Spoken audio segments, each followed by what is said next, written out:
War is afoot.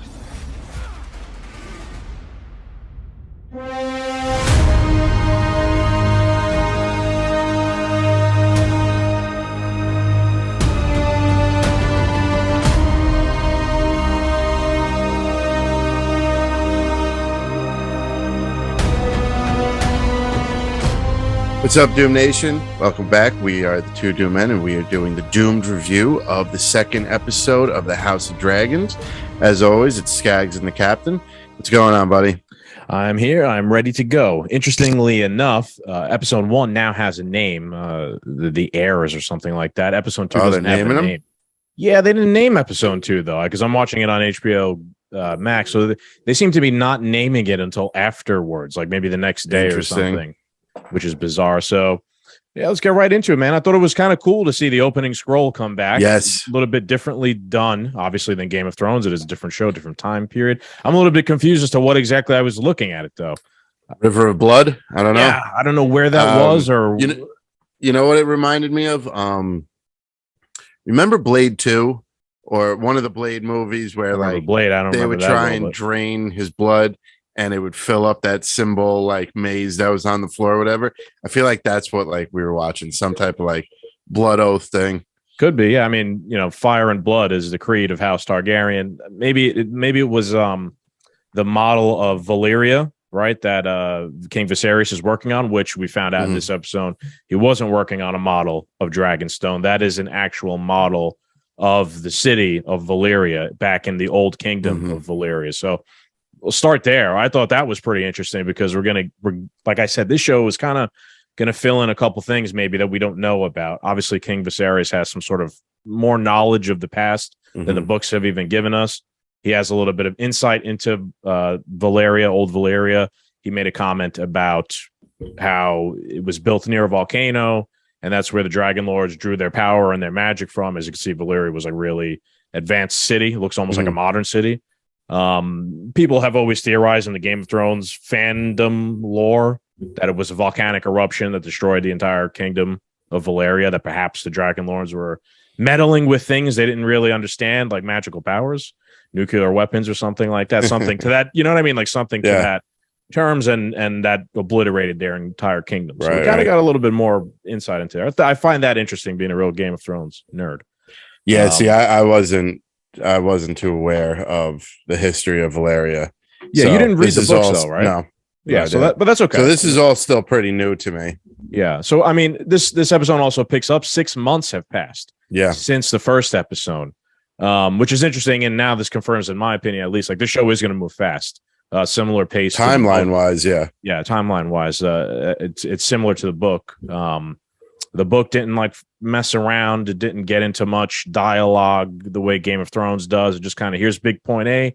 Now we're going to go to big point B, C, D, E, F, G, etc. I guess that's the way the show is going to go. I thought maybe they would have did a little bit differently, but I guess not. They're going to follow the trajectory of the book. Yeah, I felt like this episode was just all dialogue. It was hard to keep not knowing, like, it's still, you know, I'm still in the early stages of putting the puzzle together because you at least have some knowledge from the book. Well, I like that we have two different perspectives. I have the yeah. perspective knowing kind of what's going to happen, and you don't. So it's just interesting to see what you think. So go ahead. Yeah, what did you think? I think this episode was boring. I do. I think it was you know, a plot building episode. It was interesting, you know, how right away they want the king to get remarried, but they're offering up like a child. Like she was what, maybe 10 or so? 12, I think they said. Yeah. So that was kind of gross, but hey, I understand medieval why they had culture, man. Yeah, I know. I get it. And what's the brother's name is probably Damon. Yeah. He's going to probably be my most like biggest interest because like he's ready to go to war. He's ready to do like just whatever he wants. So he seems like a nice badass character in the making. One thing that confused me is, so in the first episode we see the king has this growing infection, and now it's 6 months later And is that just gone or no? They showed it. They showed it on his finger. Now his finger was wrapped. Okay, and they put his finger into like a bowl of maggots, and they said that should eat it to corruption. So definitely something is that wrong. might have been the part where like I said, it was boring. I probably fell asleep for a few minutes here. Yeah, so that is looming in the background. There's something wrong with him. I'm not sure if it's grayscale or something like that, but something is wrong, and it hasn't been cured 6 months later. Do you think it's the same thing that is infecting these crab people? I don't know, but boy, these crab people are pretty insane looking. Yeah, I like it. I like it, man. It's ruthless. Different. Yeah, it's feeding different them to the crabs. It's like a different vibe that we haven't seen in Game of Thrones before. Yeah. To skip ahead to the end here real quick, and then we'll come back to the rest of the episode. That's going to be interesting next week. I think a giant battle's coming. Bam, here it's coming right at you, and they're going to go after the crab people in the Stepstones. That's also going to play into the larger storyline here. And now the Stepstones is a place I've never heard of. That wasn't really spoken about in Game of Thrones, was it? No, it really wasn't. Yeah. They're kind of like islands in the narrow sea, the ocean between Westeros and Essos, and it makes sense why Corlys Velaryon would be so interested and threatened by them, right? Because he's the master of ships. All trade kind of goes through his port, and he doesn't want pirates blocking the trade lane. So keep that in mind going forward as well, as his motivations going forward.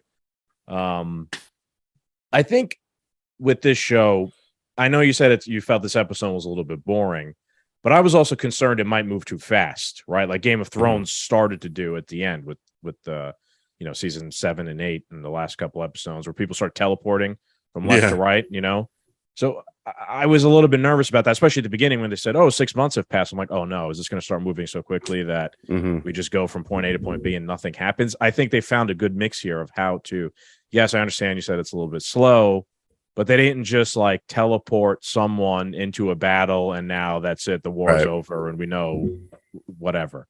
They moved along fast in terms of like the timeline, but they still kept it slow and built the characters up and gave you a little bit more drama and things to come. I really like the confrontation between Daemon and Hightower at Dragonstone, which that bridge there was the same bridge that Jon Snow walked on to go to Dragonstone that one time. That was pretty dope. I thought that scene was well done and super tense. It's interesting now to see like you have Targaryens with dragons and they're under like the control of like logical people instead of just the Night King and right. So now it's like you have weapons pointed at each other. They're like nukes essentially, right? And before Rhaenyra showed up, which I thought was pretty bold of her on her part, you saw how like they were, put your swords away. We're fucked. Yeah, it's obviously. Over. Yeah, go home. Right until they had another dragon backing them up. Now some mutually assured destruction comes into effect, and dragons have a lot of play in politics at this time. Yeah, in Westeros because they're just weapons, right? And like we say in the podcast all the time, right? When you have the guns, you have the power. You got the power, yeah. It even goes back to Westeros and the Targaryen. It makes people polite. Yes, exactly. Got to think before you jump now. Yes. That little monologue between the two of them was great. And Rhaenyra showing up was awesome with her dragon evening up the playing field. Is it known how many dragons are left? Because I know they were talking to that one dragon that flew off and nested in a beach and was like never seen again. So I'm wondering if that's a little foreshadowing to maybe like a third unknown dragon, third known dragon popping up. At this time, and the show did confirm it, there's something like 14 dragons alive. Okay. The dragon they were talking about is Vhagar, who is King Viserys' dragon. Mm-hmm. I wrote a point here, right? I was like, a dragon king without a dragon. What kind of king really is that, right? So, I guess he let Vhagar go because he didn't fit in the dragon pit anymore. But how do you let your dragon go? Like as the king of Westeros. And they did. Ash let Charizard go, man. Right. I mean, but Ash was never the champion, really. At the end of the day, or a Pokemon master. He's still working on it all these years later. A couple other things I thought were interesting. Sir Criston Cole, he was chosen as the King's Guard, right? He's a guy who he bested Daemon in the episode prior, so I think we should keep an eye on that. Oh yeah, what's it? Rhaena? How do you say it? The daughter, the king's the queen. Rhaenyra. She's you could tell that's who she wants to marry and be betrothed to. There's something between the two of them. I think there's something between her and Allison Hightower as well. As there's some, there's some, she might swing both ways. Okay, fair enough. Progressive Targaryen. Yeah, I think he's going to play in the future, perhaps in some actual combat per se, and we'll see how that goes. Well, she made this big to do about how he was in combat once, so. I mean, I would agree with that just in terms of like practicality. I'm like, do you want someone who's been a Navy SEAL and served overseas to be on your security staff, or do you want a guy who's just like an MMA fighter with Bill Gates' nephew? Yeah, he's got the right name. So I mean, I like the way they're building up Rhaenyra as a character in the show. I don't really remember exactly that well from the book, but they're building up to be like a really strong character. And honestly, like I know there's a lot of comparison to Daenerys. She's not the same as Daenerys. Daenerys at the very beginning was like a child who like didn't know what to do and was like finding herself the first couple seasons and like muddling through. Rhaenyra is like already pretty tough. She comes in, she's like trying to influence like the small council already. She comes in she just disobeys the king, goes in with the plan. It ends up being the right plan and getting Dragon Egg back, right, and diffusing the entire scenario, which was about to basically spark war. So I think she's definitely, although a lot of people have made that comparison to Daenerys, she is not Daenerys. She's right now people need to get over that she dresses like her and has blonde hair like her and fair skin like her, Yeah, I get it. Similar age. Yeah, they made them in a lab. Yeah. Yeah. Well, I mean, kind of, right? Yeah. The Targaryens, right? The inbreeding. Yeah, man. And that point you made earlier just is so weird with the young girl, 12 years old. Yeah. Lena Valerian, I think her name is just. Why? Like, I mean, I know the king needs to move forward, but to even consider that is just beyond me. Different time, different culture. George tries to stay as loyal to like actual medieval culture as he could when he wrote these stories. Another point I thought was interesting is this royal family in this show is so much different than the original royal family of Game of Thrones. From like King Robert and Cersei. I mean, King Robert, Cersei, Joffrey, they hated each other, right? None of them got along, and it was all just like for show. The vibe you get from this family is that they actually do like love each other and have like a legitimate family there and whatnot, which is a totally different vibe at the beginning of a show from the previous one. So I like how that kind of contrasts. Yeah, in a way. It kind of shows too, because the king's trying to stay out of everything and not cause war and not cause problems and let his dragon go. So like he's more focused inward instead of outward. Yeah, he's a little bit more of a thoughtful king, I guess you'd say, than an impulsive king. I thought it was interesting too how he mentioned how he doesn't want to estrange his daughter, with the whole marriage and succession thing, while everyone else in the realm was basically like, fuck her, do what we have to do. And I think, especially nowadays, it's become so insane when writing like a good story for a woman with like the woke stuff going on. This is how you write a good story for you make them earn it. Character. You make them earn it. Right now, we're gonna have months, if not years, of Rhaenyra being probably like stepped over and stepped on, and men telling her this and second guessed, and actually seeing it instead of it just being some sort of nothing burger like She-Hulk has given us. There are ways to do this the right way. So my hat's off to them building her up as I think a pretty good, strong female character the right way. Like it can be done. Like me and you have said many times, the story has to be good. She just has to be badass and be in a badass situation and come out on top, and people will love her. Not just, I could do this better. Bye-bye. Yeah, exactly. Right. It has to be earned, and it's going to be earned in this show, definitely, wherever we go here. So what do you got? Any other thoughts? I'm the crab people, man. I'm all about the crab people. That was so brutal. The guy like waking up on the beach and the crabs were picking at his bones and he was still alive. Woo, that had to be absolutely painful. Yeah, what a way to die. What a medieval way to be killed, But it's almost like we're getting some type of fantasy magic. Well, we already did with the dragons, but like, how like there's the White Walker and the grayscale people and stuff like this. This is like the Pirates of the Caribbean, like part of the ship, part of the crew, Davy Jones' locker type people. Like we're getting like a whole new fantasy, magical. I don't know how to explain it. No, like, I get it. That's species of person. Yeah.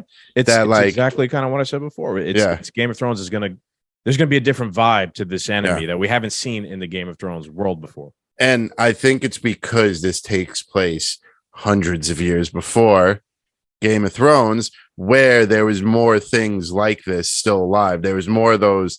What was the tree called?